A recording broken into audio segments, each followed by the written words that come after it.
Bathroom Breaks and Bedtime Tales presents Bread and Ashes by Sevastian Winters.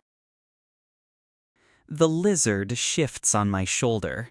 Not a real lizard, though you'd never know from the way he blinks, breathes, and curls his tail around my collarbone. Habanero's an MK4 scout droid, skinned like a standard bearded dragon, and heat-synced to pass drone sweeps unnoticed. Illegal, of course, but Abuela says every good recipe starts with a little risk. Plus, he keeps me grounded, my emotional support pet without the pain of ever losing him. When the regime overtook democracy, my Tourette's became a liability because they like to kill the things that don't fit.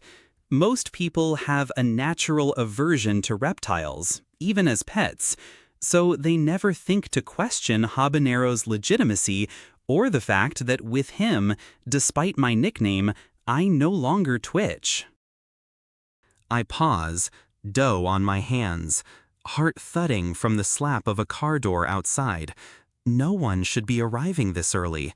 Not before sunrise, not on a restricted movement day. Habanero's claws tighten just enough to let me know he's recording, that something's off. I squint past the haze of kitchen light toward the back window.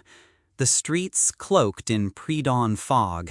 A government drone slices across the sky, slow and deliberate, its hum like a blade sawing through bone.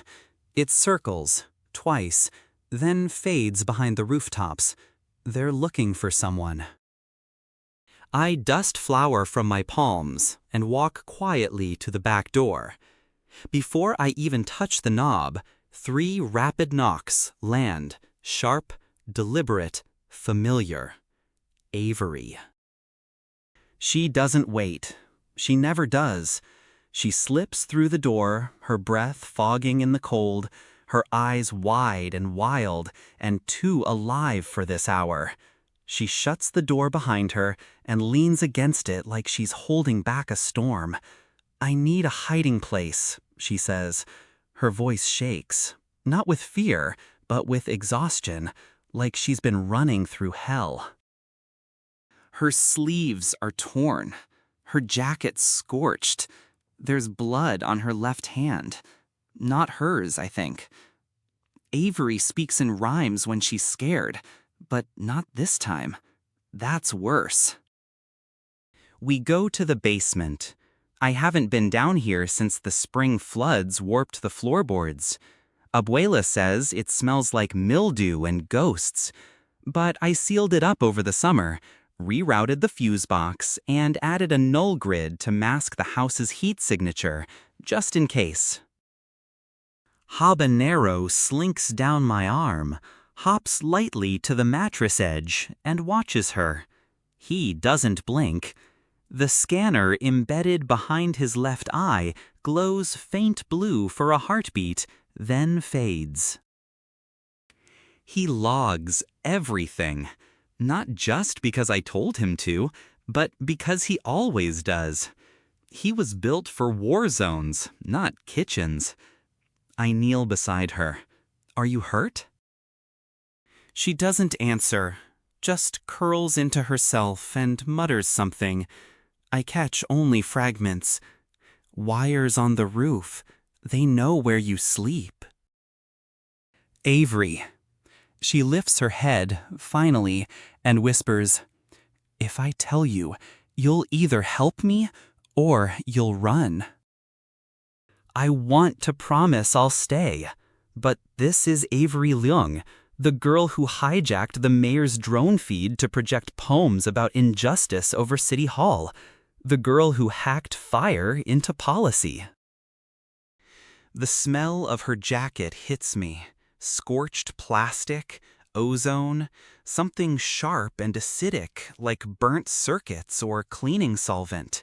I wait. Then she breathes a rhyme, barely audible. "Truth on fire, lies undone. They'll chase me till the setting sun." While she sleeps, I bake. Because that's what I do when the world tilts sideways. I shape bolillos and cinnamon rolls, braid pan dulce into tight spirals, brush each one with butter like a prayer. No customers anymore. Not since the curfew grid-locked down zones like ours. Not since the state drew blue lines across old maps and called it peace. But the oven still works. The rhythm still calms me. And Abuela expects bread on the table, come dawn or drone. She wanders in just after sunrise, robe wrapped tight, hair wild. She doesn't ask about Avery.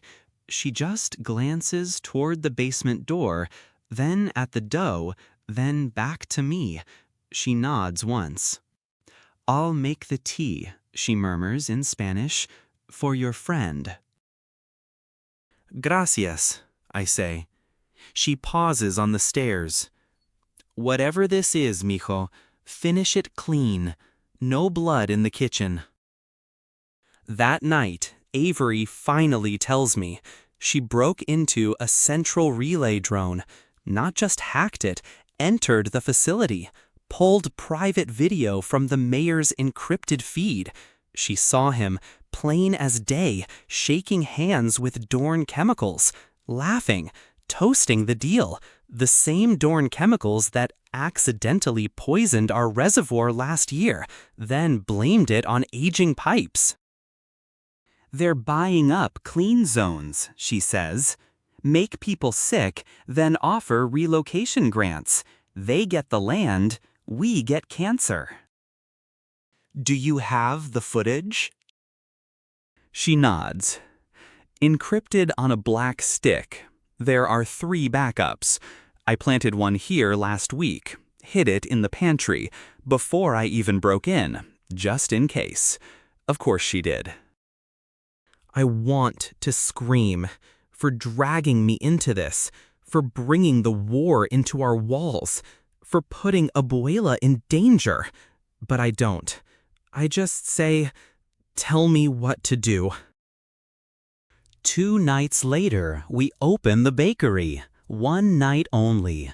Quiet announcement. Poetic flyer. Avery's rhymes, threaded through a recipe.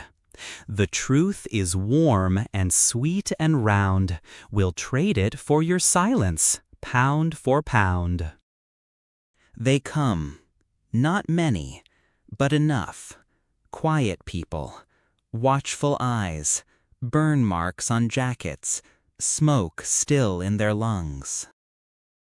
They eat bread and sip cinnamon tea under the old ceiling fans, blinking in the low amber light. Habanero paces across the counter like an idle pet, but he's scanning, mapping exits, monitoring EM signals. His tail thumps once every 22 seconds. He's timing patterns. Avery steps up onto a flour sack crate. A woman in the back shifts, her coat too new. A man near the door winces, like he's waiting for impact. Avery meets my eyes. I give a slow nod. She pulls the black stick from her pocket like it's a candle and says, "I have something to show you." The screen flickers. Static. Then, the mayor.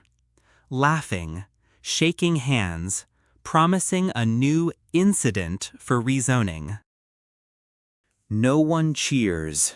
No one cries. They just go still. Because sometimes the truth doesn't crash. It whispers, like a knife across your throat. The drones come before dawn. We knew they would. The feed was tapped, the signal flagged. The house was pinged twice by low-flying patrols. We split the black sticks, hide them in loaves. 3 kids, 3 routes, 3 maps memorized. Avery runs. Again. She's better at escape. I stay. Someone has to. I sit at the counter, rolling dough by candlelight. Habanero sits at his perch, motionless but warm. His eyes pulse red once, then dim. He's already uploaded the house's last scan, autonomously, wirelessly, untethered. He made that call, not me. The glass trembles as the drones land, and my hands, for just a second, just 1 second, shake. Not from fear, from rage, from the love of all this, the weight of it. I'm called Twitch, I whisper with a confidence I do not have. And like my name implies, I'm unflinching. I am not afraid of you. They take me, of course they do. But they find nothing. The ovens are clean. The pantry is empty. Habanero vanishes. They never see him. But he's watching, waiting. I'm released 2 days later, just in time, because Habanero isn't with me, and I have nearly run out of coping mechanisms to stave off my inevitable twitching. They aren't releasing me because they believe I'm innocent, but because someone leaks the footage. Not all of it, just enough. Enough to start the storm. Enough to make people hungry. Habanero rejoins me on my walk home. He knows his duty. I am calm again. I know what to do. It's time to bake. Bread starts showing up. Park benches, library steps, school courtyards. Still warm, still soft. Inside, whispers. Folded parchment sealed in glaze. Verses written on mesh. Names, coordinates, instructions. No more black sticks. Too risky now. Avery is gone. Abuela says she's in the desert. I think she's everywhere. Now I bake for real.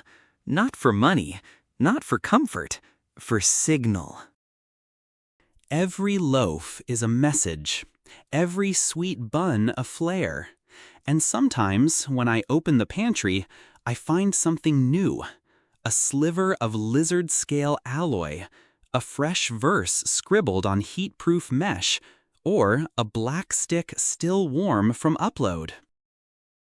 She's still out there, so I keep baking. The drones keep circling, and the people keep coming. Because once you've tasted the truth, you never forget the flavor.